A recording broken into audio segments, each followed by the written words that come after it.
Onu ilk tanıdığınızda ne kadar da talihsiz biri dediniz kendi kendinize.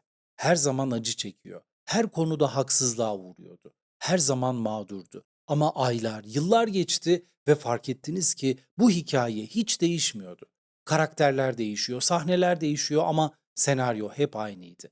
Ve daha da tuhafı o mağdur profil her olayın tam merkezinde duruyordu. Kırılan ilişkilerin, bozulan dostlukların, mahvolan projelerin ortasında.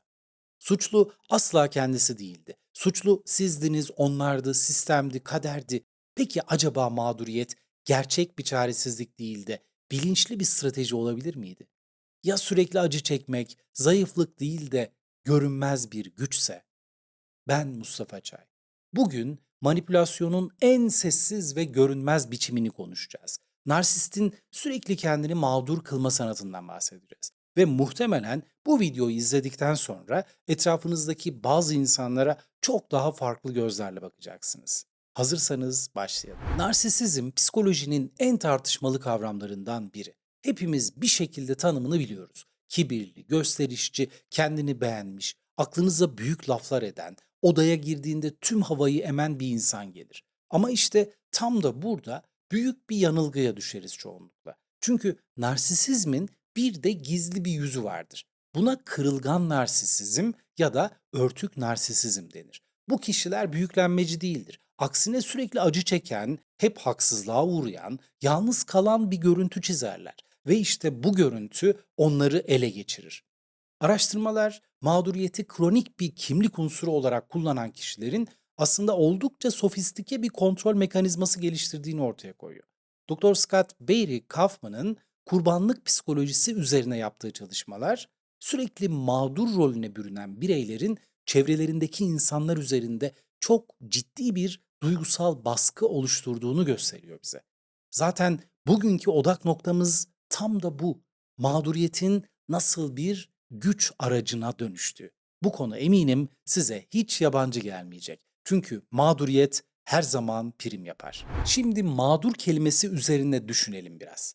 Arapça kökenli bu sözcük gadre uğrayan, yani haksızlığa maruz kalan anlamına geliyor.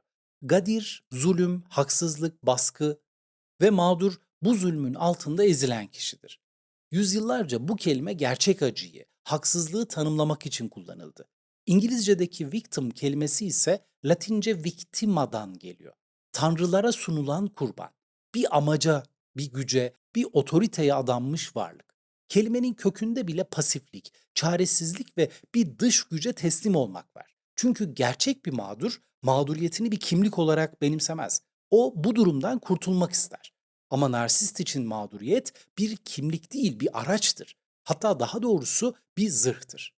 Latince victima'nın içindeki o pasiflik imgesi narsist tarafından tersine çevrilir. O artık kurban değildir. Kurban rolünü oynayan, bu rolün getirdiği güçten beslenen biri haline gelir. Kelimeler bize çok şey anlatıyor. Ama asıl hikaye davranışlarda saklı. Sigmund Freud, mazoşistik karakterler üzerine çalışırken acının nasıl bir kimlik unsuru haline gelebildiğini inceledi. Ama asıl dönüm noktası 1968'de Kohut'un narsisistik kişilik bozukluğu kavramını geliştirmesiyle yaşandı. Kohut'a göre narsist aslında derinden yaralı bir benlik yapısına sahiptir. Ve bu yara iki farklı biçimde kendini gösterir. Ya ben herkesten üstünüm diyerek ya da herkes beni eziyor diyerek. Her iki yolun da merkezinde aynı şey yatar. Onay ve kontrol ihtiyacı. 1990'lardan itibaren araştırmacılar kırılgan narsisizm üzerine yoğunlaştı. Bu çalışmalar gösterdi ki kronik mağduriyet güçsüzlüğün değil, manipülasyonun bir göstergesiydi.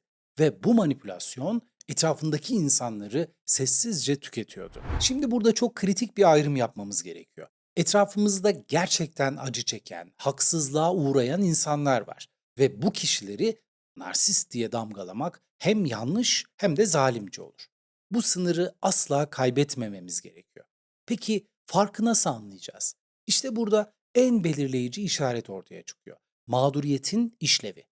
Gerçekten acı çeken bir insan acısını anlatmak ister ama bu bir anlayış ihtiyacıdır. Empati ister, dinlenilmek ister ve en önemlisi iyileşmek ister. Ama narsist tam tersine davranır. O acısını anlatırken aslında kontrolü ele geçirmeye çalışır. Her bir "ben ne kadar da acı çektim" cümlesi karşısındakini güçlü hissettiren bir kancadır. Her bir "kimse beni anlamıyor" ifadesi etrafındaki insanları daha çok bağlamak için atılan bir ağdır. Ve eğer gerçekten bu kişi acı çekiyor olsaydı çözüm istemiyor olur muydu? Peki neden aynı hikaye yıllar boyunca aynı biçimde tekrarlanıyor? Neden suçlu hep değişiyor ama senaryo aynı kalıyor? Buna kurban narsisizmi deniyor ve bu kavram bize şunu söylüyor. Mağduriyet bir deneyim olmaktan çıkıp bir kimliğe dönüştüğünde artık bir yara değil, güç devşirilen bir kale haline gelir. Peki bu oyundan nasıl çıkılır? En güçlü anahtarımız farkındalıktır. Çünkü bir oyunun içindeyken farkında bile olmadan bir figürana dönüşürüz. Senaryoyu okuyamazsınız. Repliklerinizin neden öyle olduğunu asla sorgulayamazsınız. Ve oyun başladığı an seyirci koltuğuna geçersiniz. Seyirci koltuğundan bakıldığında her şey değişir. "Ben çok acı çekiyorum" cümlesi artık sizi eskiden olduğu gibi sarsmaz. Çünkü bilirsiniz ki bu cümle bir gerçeklik ifadesi değil, bir kontrol çağrısıdır. "Beni ortada bıraktın" suçlaması artık vicdanınıza o eski kancayı takmaz. Çünkü siz kimseyi terk etmiyor, sadece kendi kendinize dönüyorsunuzdur. Görüldüğü gibi bu dinamiğin merkezinde yatan şey vicdan silahıdır. Narsist sizin iyi kalpli olduğunuzu bilir ve tam da bu yüzden size yönelen her mağduriyet hikayesi aslında o temiz kalbinize hedef alır. Şimdi şunu sormak gerekiyor. Sınır koymak zalimlik midir? Hayır. Sağlıklı bir ilişkide sınır saygının göstergesidir. Ama narsisistik bir ilişkide sınır savaş ilanı olarak algılanır ve o andan itibaren siz hikayenin yeni kötü karakteri olursunuz. Terk eden, değersizleştiren, anlamayan bir zalim. İşte bu yüzden çoğu insan sınır koyamaz. Çünkü sınır koyduğu anda vicdan azabı onu geri çeker ve döngü yeniden başlar. Şimdi şunu netleştirelim. Bugün konuştuğumuz dinamik insanlara etiket yapıştırmak, o narsist, bu narsist değil diye karar vermek için değil. Bu dinamik davranış örüntülerini tanımak, kendi duygularımızın nasıl yönlendirildiğini görmek ve gerçek acıyla performatif acıyı ayırt edebilmek için.